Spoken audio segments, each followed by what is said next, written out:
Your intuition is trying to keep you safe, but are you listening?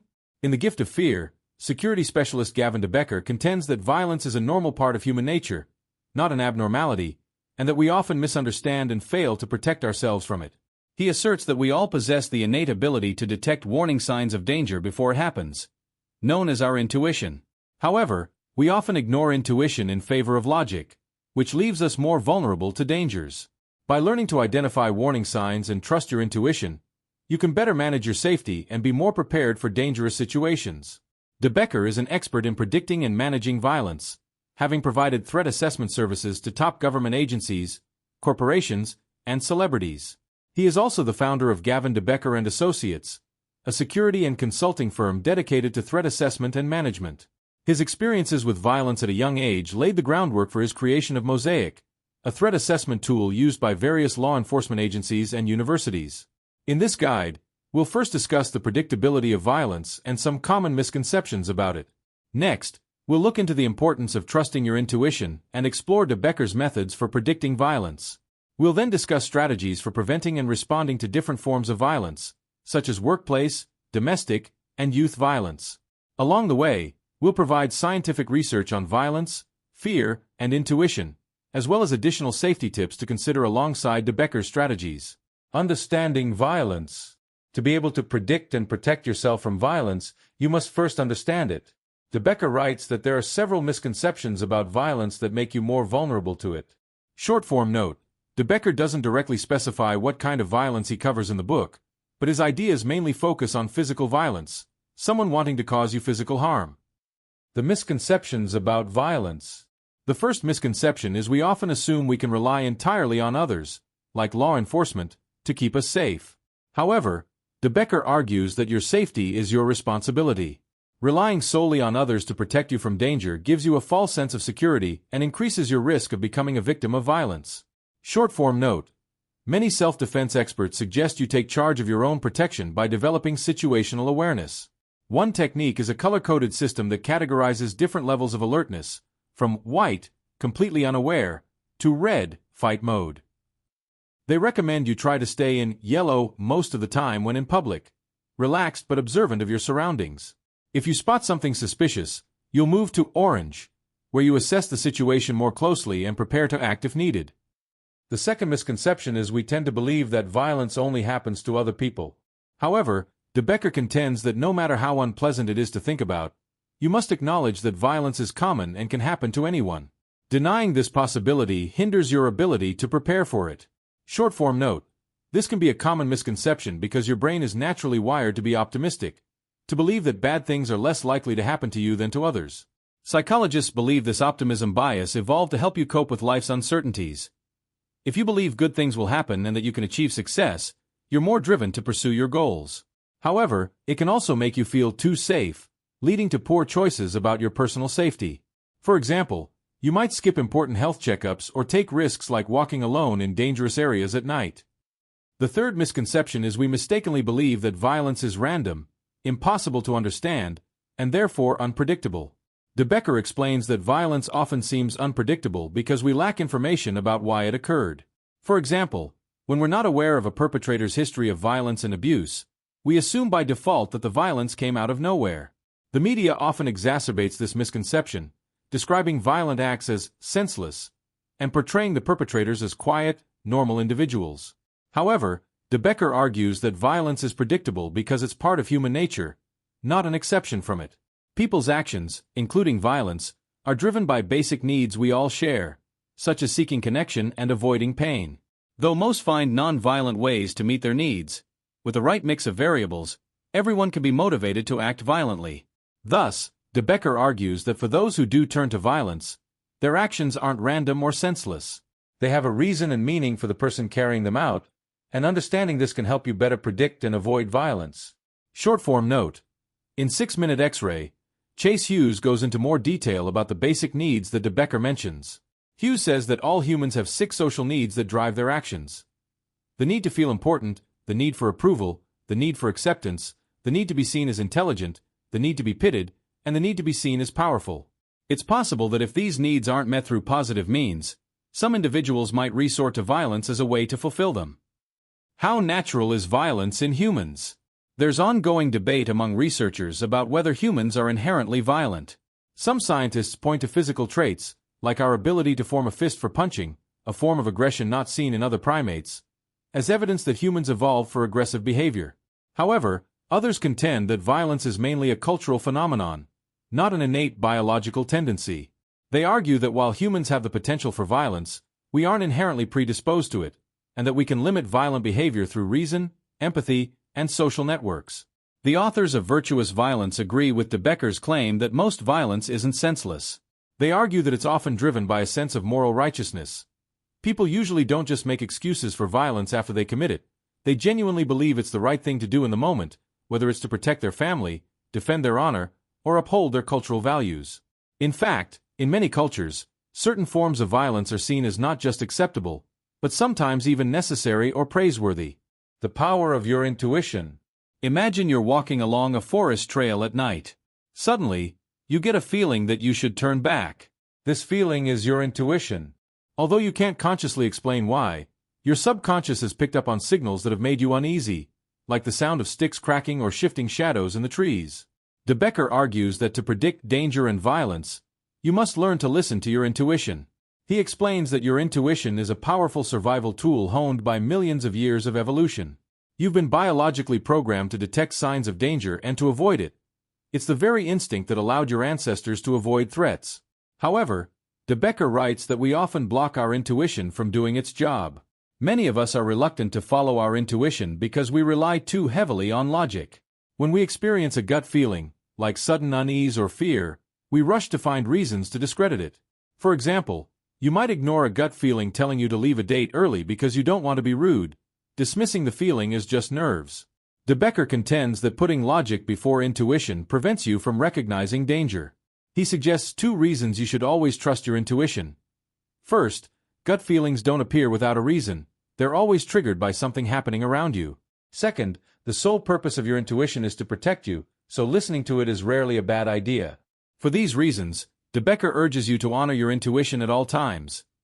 When you get a gut feeling, keep an open mind, explore its origin, and look for potential threats. How your intuition works. Like de Becker, Malcolm Gladwell in Blink explains that quick, intuitive judgments can often be more accurate than carefully reasoned decisions because of your unconscious mind's ability to thin slice, to make quick, accurate judgments based on a small amount of information. To understand thin slicing, imagine your unconscious mind as a highly efficient filter. It constantly sifts through the vast amounts of information you encounter each day, focusing on the most relevant details to form judgments. For example, when you enter a room and immediately sense tension, your brain is thin slicing the environment, picking up on subtle cues like body language and tone of voice. While intuition can be powerful, Gladwell, like de Becker, notes that it's challenging to honor these gut feelings. Your unconscious mind processes information faster than your conscious mind, leading to snap judgments you can't immediately explain. When you try to rationalize intuitive decisions, you may invent inaccurate explanations that lead you further from the truth. Gladwell suggests that instead of forcing a logical reason for every gut feeling, you should accept that some knowledge comes from a deeper, less articulate part of the mind. Signs of intuition. De Becker writes that your intuition speaks to you in various ways, but fear is the strongest and most important signal. Whenever you feel afraid, you should make it your immediate priority to identify and avoid any possible dangers. Even if your fear turns out to be unfounded, exploring its source can help refine your intuition for future situations. Short-form note. Fear originates in a part of your brain called the amygdala. This tiny structure acts like an alarm system, always on the lookout for potential threats. When it spots a threat, it sets off a chain reaction in your body. Your heart races, your breathing quickens, and your muscles tense up. This fight or flight response prepares your body to face danger or escape from it. But your brain doesn't just react blindly to fear. Other brain structures like your hippocampus and prefrontal cortex help interpret the context of a situation to determine if a threat is real. This is why you might feel scared on a roller coaster but also excited. Your thinking brain knows you're safe even as your emotional brain sounds the alarm. De Becker urges you to heed genuine fear but cautions against inventing reasons to be afraid, as constant worry can lead to unnecessary stress and distract you from noticing real threats. True fear is an instinctive response to an actual threat, while anxiety is often voluntary and unlinked to real danger. For example, The feeling you get when you're followed into a dark alley is fear, but constantly worrying about being mugged whenever you leave home is anxiety. Recognizing this difference allows you to focus on real threats rather than imagined ones. Listening to your intuition doesn't mean living in constant fear, but rather that you have the confidence that your instincts will alert you if there's something that needs your attention. When protective instincts backfire. The animated film Inside Out 2 explores the distinction between anxiety and fear. It portrays anxiety as a character who tries to protect the main character Riley from unseen threats, in contrast to fear, who responds to visible dangers. In the movie, anxiety initially seems to help Riley as she faces teenage challenges like preparing for high school. However, as the story progresses, anxiety's influence becomes overwhelming, causing Riley to adopt negative behaviors and ultimately have a panic attack. As the film shows, anxiety can be helpful for planning ahead, but too much of it can be harmful. Studies also suggest that anxiety can hinder your ability to use your intuition. It makes you less confident in your instincts, causing you to second-guess yourself. Anxiety also narrows your focus, making it harder to see the big picture and notice hidden patterns. This means that anxiety doesn't just make you stressed, it actually interferes with your brain's ability to process information intuitively. So, to make the best use of your intuition, ask yourself, is there a specific, present threat, or am I worrying about something that might happen? De Becker points out that besides fear, intuition can speak to you in subtler forms that you should also keep an open mind to, such as doubt, persistent thoughts, or even dark humor. People often use dark humor to voice worries without coming across as too serious about them. For example, if a colleague who's about to walk home after a late day at the office says, "At least I'm wearing my running shoes in case a serial killer comes after me," they're indirectly expressing their worries about how safe their walk home is. Short-form note: emotional intelligence, EI, is a necessary skill for recognizing and accurately interpreting subtler intuition cues. Research shows that people with higher EI are better at recognizing and understanding their own emotional and physical responses. This ability helps them make more informed decisions based on their gut feelings. For example, in a study that involved a gambling task, people with higher EI were able to sense when a choice was risky and avoid it, while those with lower EI misinterpreted their stress response as excitement and made poorer choices. How to apply intuition in your daily life. De Becker suggests you use your intuition in daily interactions with others to assess their trustworthiness. You can do this by addressing potential issues and difficult topics directly in conversations. While these conversations can feel uncomfortable, the responses you receive can trigger your intuition and provide valuable insights. Even if they don't respond truthfully, the signals they give through their words, body language, and overall demeanor all inform your intuitive feelings about this person. For example, if you try to find a new roommate, explicitly ask questions about things you might be worried about, such as their rent payment history or whether they had previous conflicts with roommates. Their responses can give you clues about whether they seem like they'd be a good roommate. Boost your intuition with lie detection techniques. The authors of Spy the Lie offer tips for detecting deception that can help you make better use of your intuition and assess someone's trustworthiness during conversations.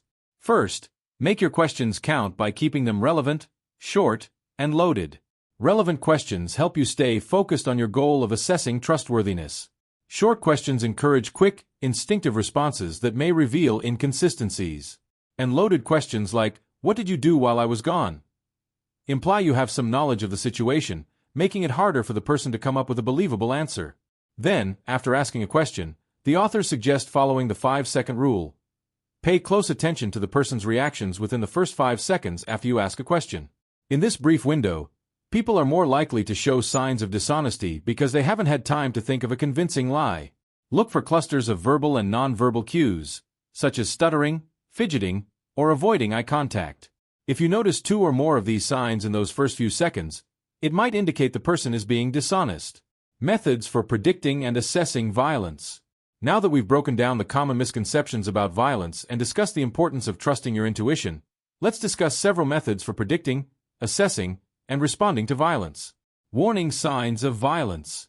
According to De Becker, strangers who intend to do you harm often display warning signs that you can recognize to protect yourself.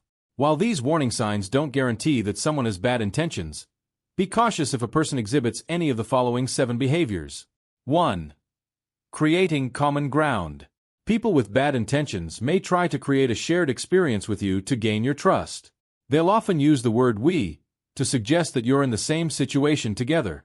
For example, if you're waiting for a bus that's running late, they might say something like, "Well, it looks like we're in for a wait." Short-form note. This tactic of creating common ground is effective because humans have a natural instinct to trust others. In the confidence game, Maria Konnikova explains that when our ancestors lived in groups, they were safer and had better access to resources, which made trusting others beneficial for survival. She adds that we're especially trusting toward those who seem similar to us because we typically view ourselves as honest. So when we meet someone who acts like they share our traits or experiences, we assume they must be honest too. 2. Excessive niceness. De Becker writes that strangers don't generally go out of their way to be nice to you. Although it's possible a person might just be acting nice, if someone seems overly friendly or helpful without reason, be cautious and consider whether they have other intentions. 3. Making you feel indebted to them. People with bad intentions may go one step beyond just being nice and give you gifts or do unsolicited favors. By doing this, they hope you'll feel obligated to repay them and be more open to their demands. Short-form note. Excessive niceness and gift-giving are common tactics used in love bombing, a manipulative strategy some people use to quickly gain control over a romantic partner. Love bombers shower you with excessive affection, gifts, and attention early on to make you feel special and indebted to them. Like with potential aggressors, this behavior goes beyond normal kindness or generosity. 4. Not taking no for an answer. De Becker states that anyone who ignores your refusals and keeps insisting until you give in is a red flag. For example, this might be if someone insists on giving you a ride home even after you've declined multiple times. This is the most serious red flag, according to De Becker, because when someone refuses to accept your decision, and you let them, you give them control over you. Short-form note. Setting and maintaining boundaries is important for dealing with people who refuse to take no for an answer. In Set Boundaries, Find Peace, clinical therapist Nedra Glover-Tawwab explains that boundaries are standards for how you want to be treated. Setting boundaries involves a 3-step process. First, identify what boundaries you want to establish by reflecting on situations that make you uncomfortable and determining how you'd prefer to be treated. Next, communicate these boundaries to others assertively and directly, without over-explaining or apologizing. Finally, take action to reinforce your boundaries, such as by restating them if someone refuses to respect your no. 5. Oversharing. People with bad intentions often provide too many details in their stories to seem more believable and familiar. For example, they might explain that they're waiting for a bus because they need to buy a last-minute birthday gift for a friend who loves red pandas. De Becker notes that truthful people don't feel the need to overshare because they aren't worried that you won't believe them. Short-form note. If you suspect someone is lying, try to get them to reveal holes in their story by encouraging them to keep talking. In Read People Like a Book, Patrick King says that liars have to devote a lot of mental energy to keeping their false story straight. The more they talk, the more likely they are to make a mistake that exposes the lie. Because of this, King recommends asking specific, open-ended questions to throw them off, as they likely haven't thought through every aspect of their story. For instance, in the red panda example, you might ask, "How long have you known your friend?" And, "Why do they love red pandas?" These questions would force the other person to make up details that are hard to keep track of. 6. Challenging you. De Becker writes that potential aggressors might try to manipulate you by challenging you to do what they want you to do. For example, they may say, "You're probably too afraid to do something this spontaneous," in the hopes you'll feel the urge to prove them wrong. If someone challenges you, you should simply not respond at all, suggests De Becker. Short-form note. You feel uncomfortable when someone challenges you to do something because it threatens your freedom to choose. This feeling is called reactance, and it makes you want to do the opposite of what you're challenged to do, just to prove you're in control. Studies show that people from individualistic cultures that value personal freedom tend to react more strongly to these challenges. 7. Making promises. De Becker argues that people make promises to convince you of something, but promises don't actually guarantee anything. For example, just because someone says, "My car is just around the corner, I promise," doesn't mean that it really is. The fact that they feel the need to make a promise means they've noticed your doubt, a sign of your intuition, which is why you should be cautious. Short-form note.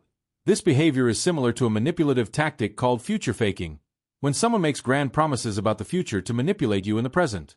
For example, a romantic partner might talk about getting married without any real intention of following through. Or a friend might continuously talk about starting a business together that never materializes. These empty promises play on your hopes and desires, making you more likely to trust or cooperate with the person making them. To protect yourself from future faking, be wary of promises that seem too good to be true. If you notice a pattern of unfulfilled promises, it may be a sign that you're dealing with future faking. The JACA assessment. De Becker introduces a framework to assess the likelihood of someone committing violence. This assessment tool examines 4 key factors: justification, alternatives, consequences, and ability. JACA. Justification. Does the person believe that violence is justified? De Becker explains that people who think they have a valid reason to use violence are more likely to do so. The threshold for justification can vary. For example, you might not view a simple disagreement like getting cut off in traffic as a valid reason to act violently, but others might. Short-form note. In The Coddling of the American Mind, Greg Lukianoff and Jonathan Haidt explore how changing beliefs can affect whether people see violence as justified. They discuss an argument that inflammatory speech is a form of violence because it causes emotional harm. This belief, they say, makes people more likely to see violence as a justified response to speech they find offensive. The authors consider this problematic. If we treat speech that causes stress as violence, then almost anything could be seen as violence. This mindset has real-world consequences, leading to riots on college campuses aimed at silencing controversial speakers. Alternatives. Does the person see any non-violent ways to achieve their goals? De Becker says that people who believe violence is their only option are more likely to resort to it. For example, if a bullied teenager feels like they can't reach out to anyone for help, they may see fighting back as the only solution they have. Short-form note. According to the FBI, certain behaviors can indicate that a person feels like violence is the only remaining option. You might notice drastic changes in their appearance or self-care, like suddenly getting tattoos with violent themes, losing a lot of weight, shaving their head, or neglecting basic hygiene. They may also start engaging in reckless behaviors with no concern for future consequences. Stopping medications or using substances, or withdrawing from their normal life patterns and obligations could all be signs that the person has no other alternatives and is making final preparations to act out violently. Consequences. What does the person think about the potential outcomes of a violent act? De Becker explains that people who anticipate negative consequences, such as getting a prison sentence or social stigma, will be less likely to engage in violence. Conversely, people who anticipate positive consequences, such as the attention that comes with infamy, or feel like consequences don't matter are more likely to commit violent acts. Short-form note. Many people believe that harsh punishments prevent crime, but some criminologists disagree, arguing that the fear of getting caught is what actually deters criminals, not severe penalties. Contrary to popular belief, research shows that longer prison sentences do little to prevent crime. In fact, they can make people more likely to commit crimes in the future by exposing them to other criminals. Even the death penalty fails to show any measurable deterrent effect on crime rates. Criminologists suggest that increasing the chances of getting caught and ensuring swift punishment are more effective, even if the punishment isn't very severe. Ability to act violently. Does the person have the capability to commit violence? According to De Becker, people who have the skills and confidence to carry out violent acts are more likely to do so. Typically, these include weapon owners and people with a history of violence. In other words, someone who regularly shoots firearms has a greater ability to act violently than someone who has never touched a weapon in their life. Short-form note. Research shows that people with a history of violence are indeed more likely to commit violent acts again. A U.S. Sentencing Commission study found that 64% of violent offenders were rearrested within a few years of release, compared to only 40% of nonviolent offenders. Violent offenders also tend to commit more serious crimes when they reoffend, with assault being the most common new charge. They also reoffend more quickly, with a median time of 18 months to their first new offense compared to 24 months for nonviolent offenders. Threats as a predictor of violence. De Becker writes that threats can sometimes be a sign that someone will act violently but, at other times, be a sign that someone won't. To determine which is the case, you must recognize what qualifies as a genuine threat as opposed to an intimidation. When someone issues a real threat, they're stating their intention to do harm without offering any conditions you can meet to prevent it. For example, I'm going to make you regret what you did. However, if a threat contains words like if, or else, or unless, then it's not a real threat but an intimidation. When someone makes an intimidation, they often want to avoid violence because they're offering you a chance to prevent the harm they're threatening. An example of intimidation is, if you don't stay off my property, I'm going to make you regret it. Short form note: De Becker distinguishes between intimidations and threats when it comes to violence, but mental health experts consider both to be harmful verbal behaviors. Threats and intimidations are both forms of verbal abuse. Verbal abuse involves using words to bully, demean, frighten, or control another person, which can include anything from yelling, name-calling, and swearing to more subtle behaviors like sarcasm, manipulation, and the silent treatment. The goal of verbal abuse is always to gain power over you and control you. This can lead to anxiety, decreased self-esteem, and other negative effects on your mental health. Assessing the severity of a threat. De Becker explains that contrary to popular belief, threats often suggest that someone is less likely to act violently. This is because people who issue threats usually want to scare you rather than commit violence. Clues that a person only wants to incite fear include using graphic language. For example, a message describing in brutal detail how they plan to harm you. Subtler expressions like, "I can't let this go on," can signify a more serious threat. Anonymity. Anonymous threats usually aren't carried out since, often, their purpose is to inspire fear. Short form note: threats, even those not intended to be carried out, aren't protected by the First Amendment. The Supreme Court has ruled that true threats, statements intended to frighten or intimidate others with serious harm, aren't constitutionally protected. This means you can't claim free speech protection if you deliberately threaten violence against someone, even if you don't plan to follow through. Thus, while people might often use threats to instill fear rather than communicate real intentions to commit violence, the law treats such threats seriously regardless of the speaker's actual plans. But when should you take a threat more seriously? De Becker argues that you should pay close attention to threats that emerge later in a conflict. Late threats often represent a more calculated decision to use violence, rather than an immediate emotional outburst. Also, if you hear about a threat indirectly, you should take it more seriously. For example, if a college friend tells you that their roommate has been making threats about their professor, De Becker recommends you report such threats because they could reflect an actual intent to harm. These threats aren't being delivered to the person they're supposedly threatening, but to someone else that the person wouldn't be trying to scare. Short form note: the FBI's Behavioral Analysis Unit, BAU, refers to these indirect threats as leakage. They note that leakage may be more common in adolescents, possibly because they're more likely to act impulsively and use social media. Leakage isn't always verbal. It can also be through actions, like creating violent videos or artwork. Like De Becker, the BAU warns against dismissing these signs, as it's often difficult to distinguish between harmless venting and genuine threats. De Becker points out that the impact of a threat depends on the recipient's reaction.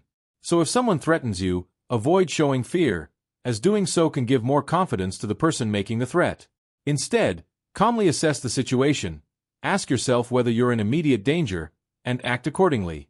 Short form note: the FBI provides a guide for responding to threats and intimidations.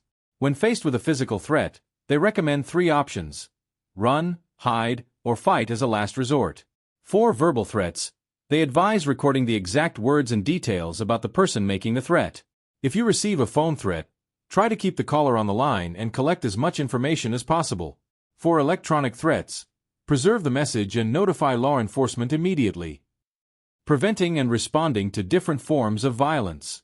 Now that we've discussed ways to predict, avoid, and respond to violence in a general sense, let's explore strategies for preventing and reacting to different forms of violence. Workplace violence, domestic violence, stalking, youth-related violence, and violence against public figures. Workplace violence. De Becker writes that violence in the workplace, physical attacks that occur in a work setting, can be prevented. He argues that workplace violence often happens because companies lack proper hiring practices and overlook early warning signs of violent behavior. To prevent this type of violence, De Becker provides the following tips for companies. 1. Conduct background checks. Many companies fail to thoroughly research the backgrounds of the people they hire. To avoid employing potentially dangerous individuals, use background checks and verify the information that applicants provide during the hiring process. How to conduct a background check. When conducting a background check like De Becker recommends, you can either hire a professional service or do it yourself. If you choose to do it yourself, consider the following steps. 1. Know the law. Visit your state's Department of Public Safety website to learn what employers can legally investigate. This ensures your background checks are lawful and ethical. 2. Create clear policies. Create a standard process for background checks to ensure fairness and consistency for all candidates. Consider using an online background check website to review public records. 3. Inform candidates.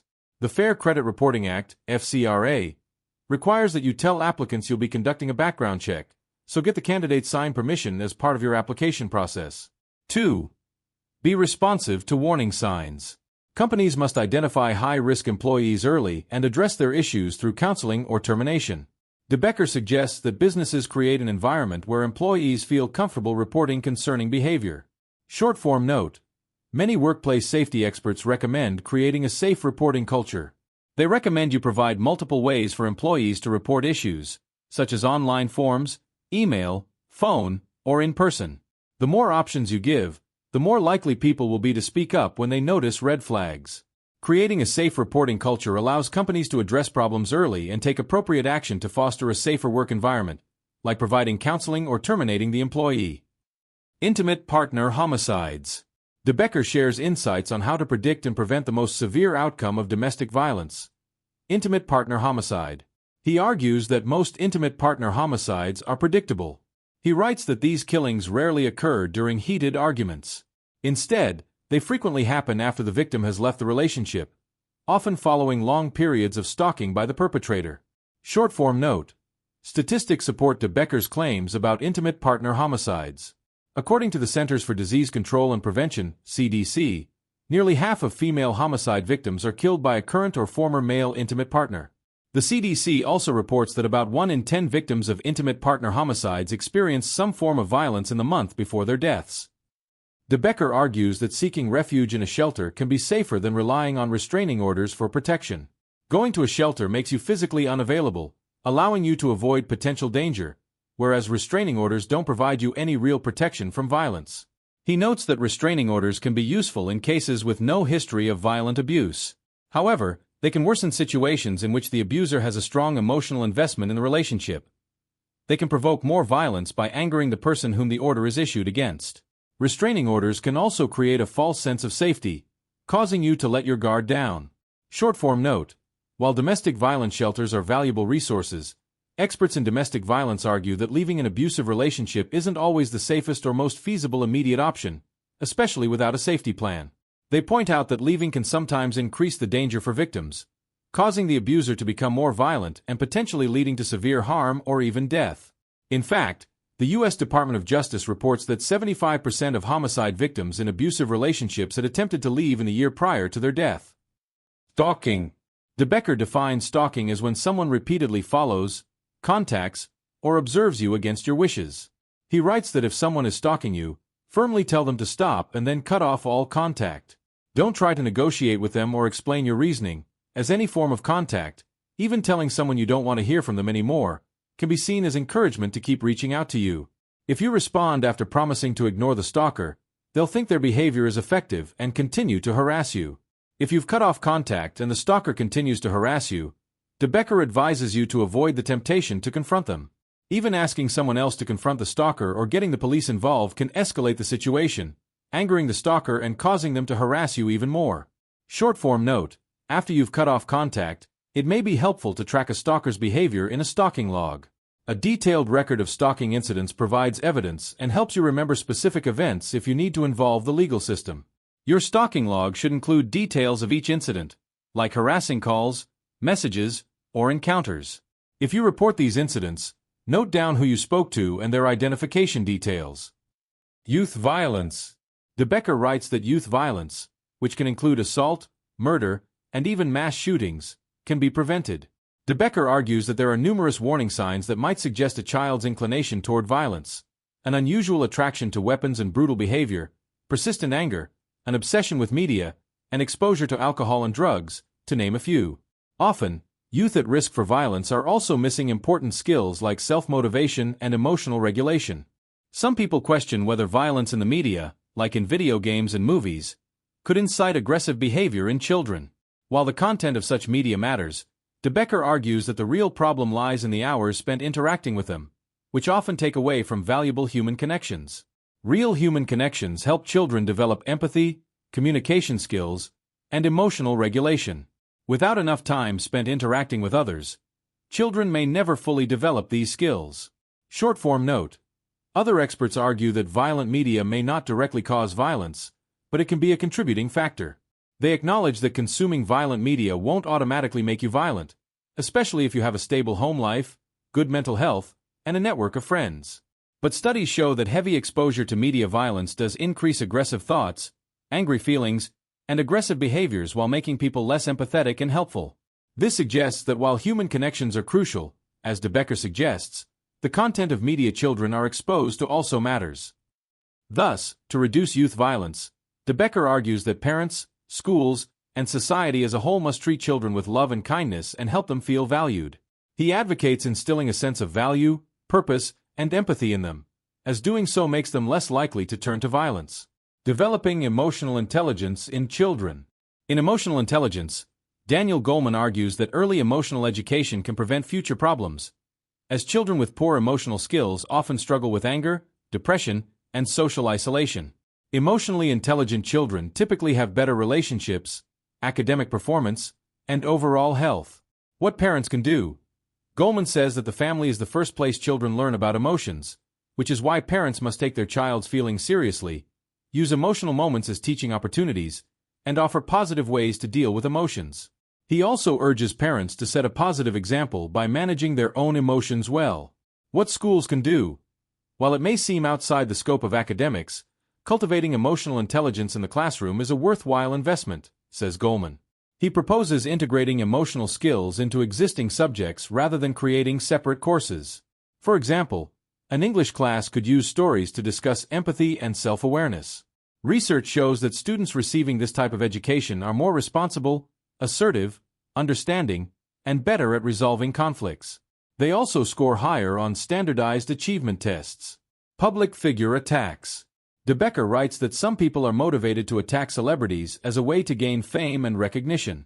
These attackers usually lack healthy relationships and develop a strong sense of connection to their famous targets.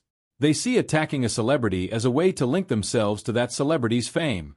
Short-form note. Cases of celebrity attackers highlight a darker side of parasocial relationships, one-sided connections that people form with celebrities or fictional characters they don't actually know. While most of these relationships are harmless, some can become unhealthy or dangerous. The most extreme cases are borderline pathological parasocial relationships. In these situations, people lose control over their thoughts, feelings, and sometimes actions regarding the celebrity. They may develop delusional beliefs, like thinking the celebrity would welcome them into their home or that dying for the celebrity is a noble act. De Becker points out that after a widely covered assassination, the danger of copycat attack soars. This is because the media sensationalize the attacks, portraying the perpetrators as highly competent and dangerous and giving others the confidence that they, too, can successfully carry out an attack.